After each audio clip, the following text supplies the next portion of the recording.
이번 시간에는 문명의 발전과 자연보호에 대해서 살펴보도록 하겠습니다. 최근 들어서 많은 사람들과 많은 단체들은 어떤 주장을 하나요?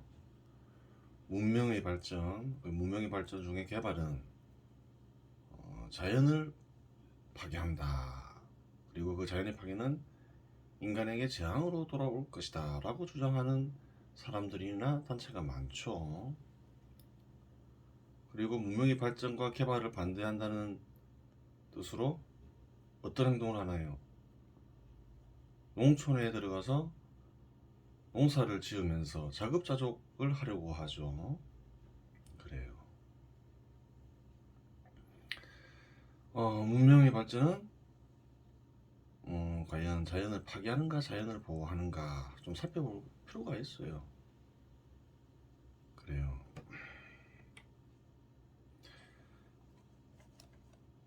시대를 예전에 한번 구분해봤죠. 크게 두 개로 나누면 자급자족 시대와 시장지배 시대라고 했죠. 따로 설명하지 않겠습니다.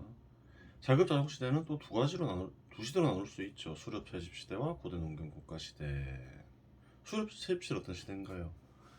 사람들이 사냥이나 열매를 따먹고 살았죠. 사냥. 그래요. 그렇게 살아가는 생물들은 많죠. 대부분의 짐승들이 그렇게 살고 있죠. 수렵 채집 시대는 어떤 시대인가요? 인간이 짐승과 같은 상태에 있던 시대를 가리키는 거죠.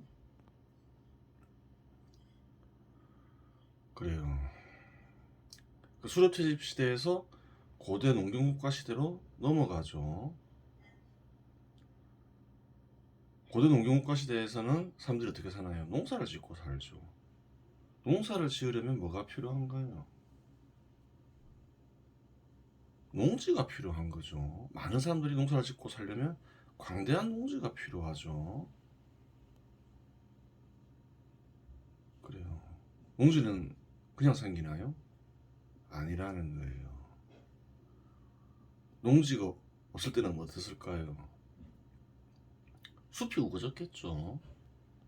그 숲 속에는 또 많은 생물들이 살았겠죠.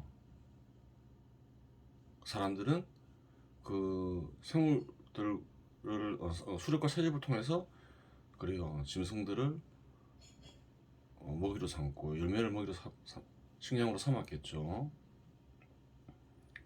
그래요. 근데 고대 농경국가 시대에 들어가면서 어떻게 됐나요? 그 숲들을 다 없앴겠죠. 그 자연 파괴가 이루어진 거예요. 고대 그래요. 고대 농경국가 시대를 그리워하면서 농촌에 들어가서 농사를 지으면서 자급자족 하려는 행위는 자연 보호를 상징할 수가 없다는 거예요. 자연 파괴가 가장 많이 이루어진 시대가 고대 농경 국가 시대였다는 거예요. 그래요.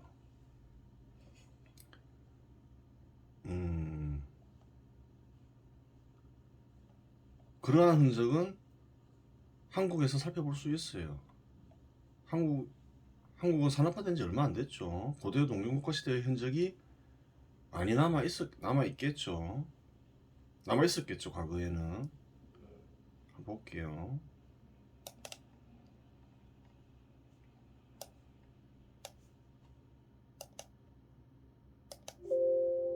네? 네, 오늘은 부지깽이를 꽂아도 싹이 난다는 절기상 청명이자 식목일입니다. 지금 산에는 물론 도심 곳곳에도 푸른 숲이 조성되어 있지만 불과 반세기 전만 해도 나무가 귀할 정도로 민둥산이 많았는데요. 5, 60년 전 식목일 모습은 어땠는지 염규현 기자가 보도합니다. 붉은 불길이 푸른 숲을 집어삼킬 듯 휩쓸고 갑니다. 작년 한 해 축구장 100개 면적의 숲이 산불로 사라졌습니다. 하지만 60년 전만 해도 우리에게 산불은 사치스런 단어였습니다. 어려웠던 시절 땔감이 부족해 나무란 나무를 다 베어냈기 때문입니다. 손에 삽과 호미를 들고 별나무로 황폐해지고 돌고통가 된 우리의 강산을 아름답게 크게 만들자는 1950년대부터 나무 심기는 국가적 사업으로 추진됐습니다. 군인들은 군사작전을 하듯 식목 행사에 동원됐고 남녀노소 할 것 없이 해마다 수억 그루의 나무를 심었습니다. 숲이 생겨나기 시작한 80년대에 접어들면서 비로소 산불 예방이 강조되기 시작했습니다. 하지만 보았듯이 고대 농경국가 시대에서는 산도 어떻나요? 산에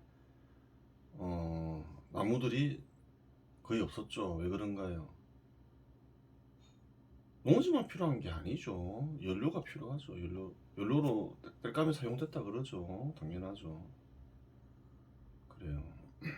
나무란 나무는 다 베었다는 거겠죠. 땔감으로 사용하기 위해서. 그래요. 그 고대 농경국가 시대에서는 고대 농경국가 시대에서 자연이 가장 많이 파괴됐어요. 한국은 어떤가요? 시장 지배 시대에서도 제법 발전한 나라죠. 문명이 발전했다는 거죠. 근데 어떤가요, 지금은? 민중산을 찾아보기가 어렵죠. 그럼 어떤가요? 문명의 발전은 자연 파괴를 가져온다라고 얘기할 수 있나요? 한국의 경우를 보면 안 그렇죠. 문명이 발전하면서 산에 숲이 우거졌죠. 그래요.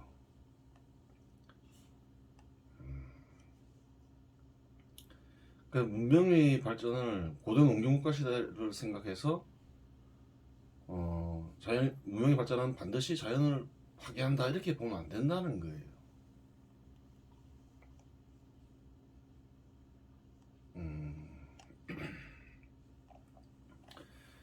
그럼 어떻게 될까요? 향후에는 문명이 발전하면 결론부터 얘기하면 자연이 보호되는 거예요. 자연이 보호되는 거예요. 그리고 또 어떤가요? 농촌으로 들어가서 농사 짓는 게 자연을 보호하는 어떤 상징이 될 수가 없다는 거예요. 왜? 농사를 지으면서 자연이 가장 많이 파괴된 시대가 고대 농경국가 시대이기 때문에 그런 거예요. 지금은 오히려 자연이 많이 회복되고 있는 중이죠. 문명이 발전한 국가에서만 그렇다는 거예요.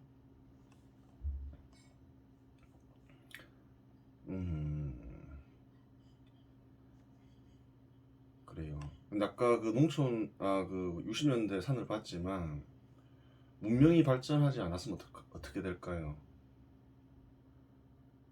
산에다가 나무를 열심히 심는다고 해서 그래요. 회복했을까요? 자연 상태를 회복했을까요? 그게 아니라는 거예요. 문명이 발전하지 않은 상태에서, 즉 농업 국가의 상태에서 발전이 없었다면 계속 그 땔감을 사용해야 될 거 아니에요. 아무리 나무 많이 열심히 심어봤자 필요 없다는 거예요. 그렇죠. 그래요. 그러면 이제 시장지배 시대에서 시장지배 시대가 점점 발전함에 따라서 자연이 보호된다고 얘기를 했는데 그 근거는 또 무엇인가 좀 구체적인 내용을 알고 싶다라고 주장할 수 있잖아요. 첫 번째는 뭘까요? 도시화율이죠. 도시화율.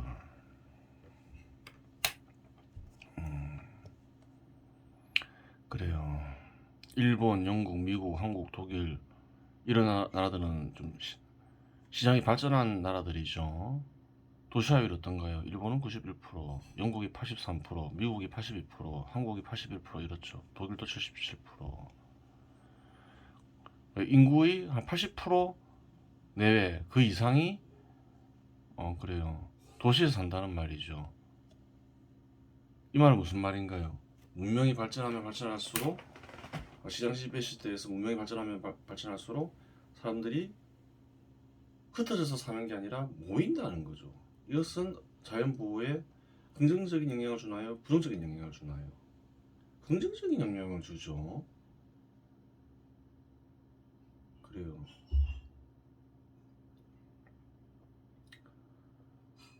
많은 사람들이 광대한 용토를 이용하는 것보다 이렇게 밀집해서 살면 자연 그대로인 상태의 용토가 넓어지잖아요.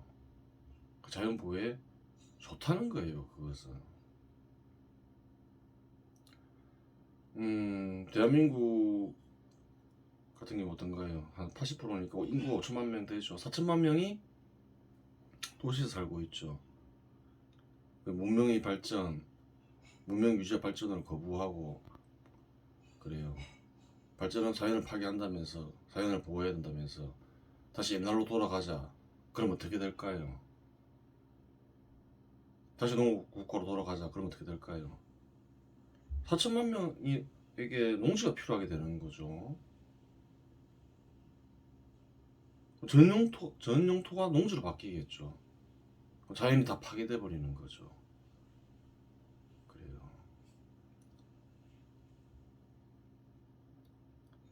자연을 보호해야 된답시고 농촌에 들어가서 농사를 짓고 농사를 권장하는 행위는 자연을 보호하는 행위가 아니라는 거예요.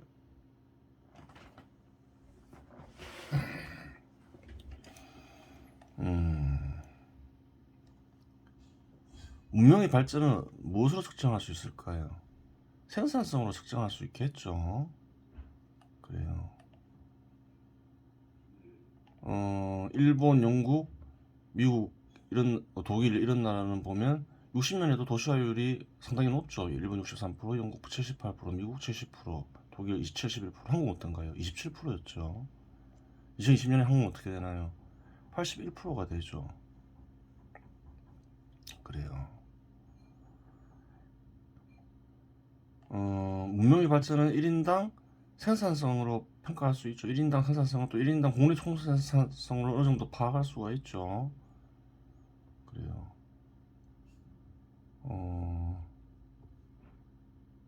미국은 1960년에 3,000불이었죠. 한국은 79불이었죠. 중국은 90불이었죠. 그런데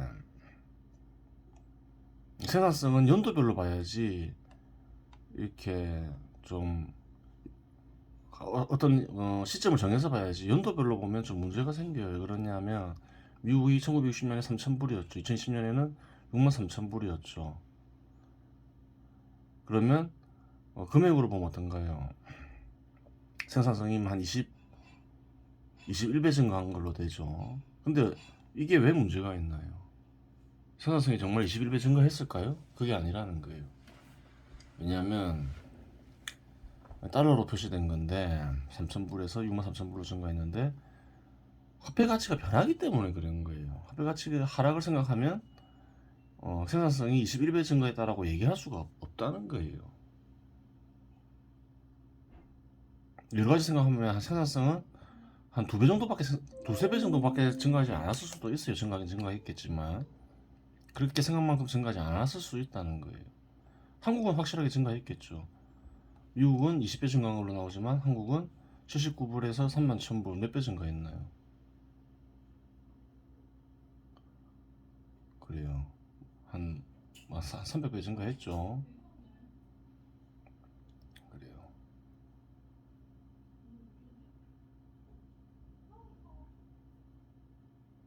한 30~40배 증가했어요. 그 연도별로 보면 2020년에 보면 한국 31,000불이죠. 중국은 10,000불. 그래요. 미국 63,000불, 독일 35,000불, 영국 40,000불, 일본은 2020년에 안 나와있죠. 44,000불 나와있죠. 2010년에는 30,000불 이상인 곳은 다 어떤가요? 도시화율이 다 80% 내외 내지 80% 이상이죠. 그래요. 1인당 국내 총생산이 낮은 곳은 어떤 나라가 있나요? 베트남, 태국이 있죠. 베트남이 제일 낮죠. 베트남은 도시화율이 몇 프로인가요? 37%죠. 그래요. 공산주의 국가다가 최근 한 20년 동안 이제 그 공산주의 국가 하면서 시장을 부정하다가 최근에 이제 시장을 발전시키려고 노력한 국가죠. 그 도시화율이 높아지는 거예요. 그래요. 도시화율이 높아지면 자연이 보호된다. 왜? 인간의 발길이 닿지 않는 영토가 넓어지기 때문이다. 그렇겠죠. 또 어떤 게 있을까요? 그러면 문명의 발전에 따른 도시화율 증가 원인은 뭘까요? 공업자본, 상업자본, 금융자본에 속한 기업들이 밀집도가 증가하기 때문이다. 그렇죠. 우리는 도시에서 공업자본, 상업자본, 금융자본이 모여있는 경우를 많이 봐요. 왜 자본이 밀집하면 기업들이 밀집하면 그래요. 도시화율이 증가할까요? 사람들은 기업에 참여하면서 소득을 얻죠. 직장이 있어야 소득이 있고 소득이 있어야지 먹고 살 수 있잖아요. 시장에서 구매하면서. 그래요. 문명이 발전하면 시장 지배 시대에서 문명이 발전하면 그래요. 기업들이 밀집도가 증가하면서 사람들이 밀집하게 된다. 또 어떤 게 있을까요? 농업 자본의 생산성이 증가하죠. 예전에 살펴봤죠. 농업 자본의 생산성이 증가한다는 말은 무슨 말인가요? 농민이 경작할 수 있는 면적이 넓어지고 또 토지에서 일정 면적에서 생산되는 수확량이 증가한다는 거죠. 사람들이 점점 필요 없어짐을 확인했죠. 농촌에서의 기업은 뭔가요? 농업을 전문으로 하는 기업이겠죠. 기업이라 얘기할 수 있겠죠. 농촌에서의 기업들의 밀집도는 감소한다. 기업을 통해서 소득을 얻는데 그래요. 그 기업들의 밀집도가 감소해서 직장이 줄어드니 그래요. 사람이 별로 필요 없어지는 거죠. 필요 없어진 사람들은 대부분 어디로 갈까요? 도시로 가겠죠. 그렇게 되는 거예요. 그래요. 이 도시화율이 자연을 보호하는 기능을 하는 거예요.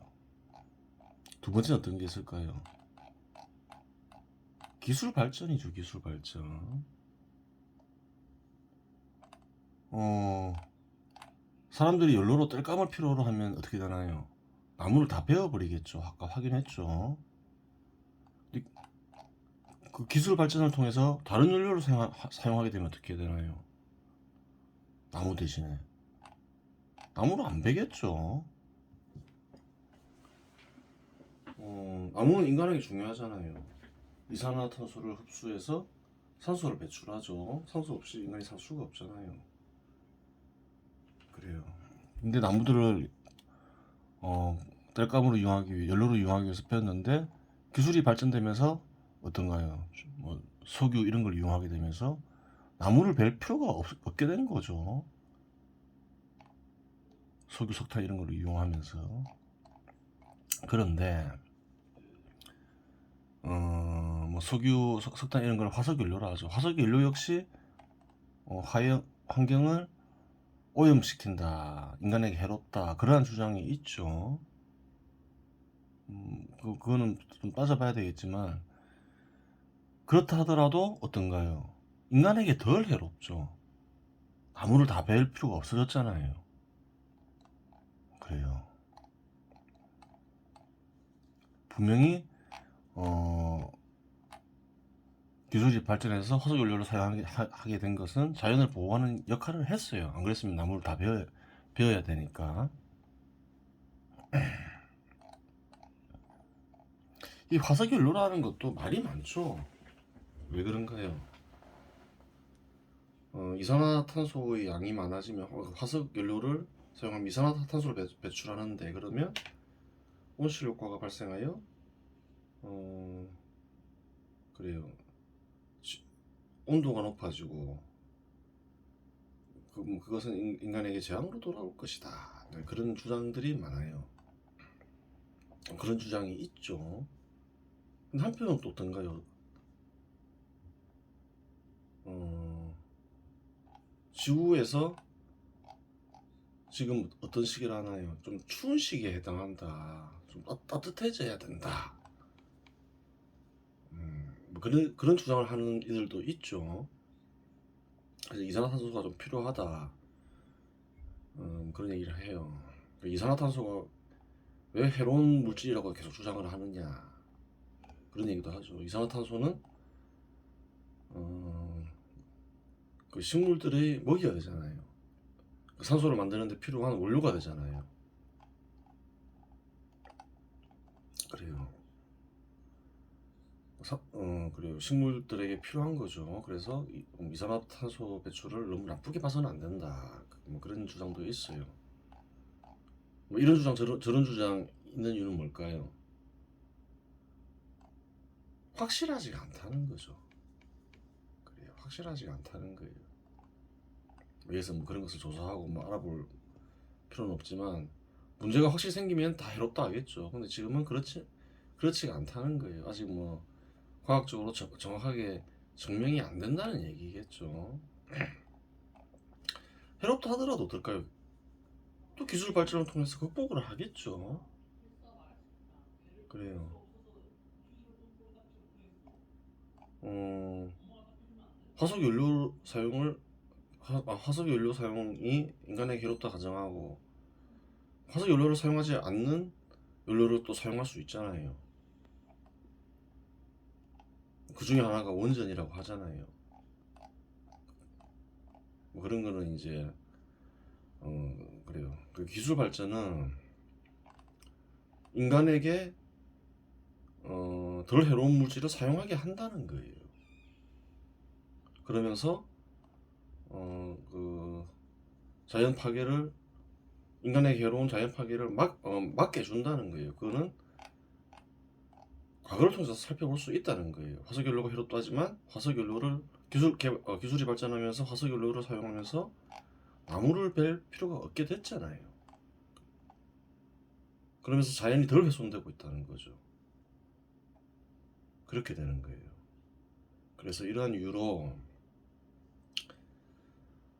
고대 농경국가 시대와는 달리 시장 지배 시대가 발전하면 발전할수록 어떤가요? 자연이 자연 그대로의 상태를 회복하게 되는 것이구나. 전체는 아니더라도 또 인간이 또 살아야 할 곳은 개발돼야 되니까. 근데 과거에 비해서 회복하는 국토의 면적이 넓어지겠구나. 그것을 대본에 알 수 있죠. 그리고 기술 개발 통해서 인간에게 해로운 물질을 그 자연 파괴하는 해로운 물질을 사용하지 않게 되겠구나. 그걸 알 수가 있는 거예요. 그래요. 이번 시대는 문명의 발전과 자연 보호에 대해서 살펴보았습니다.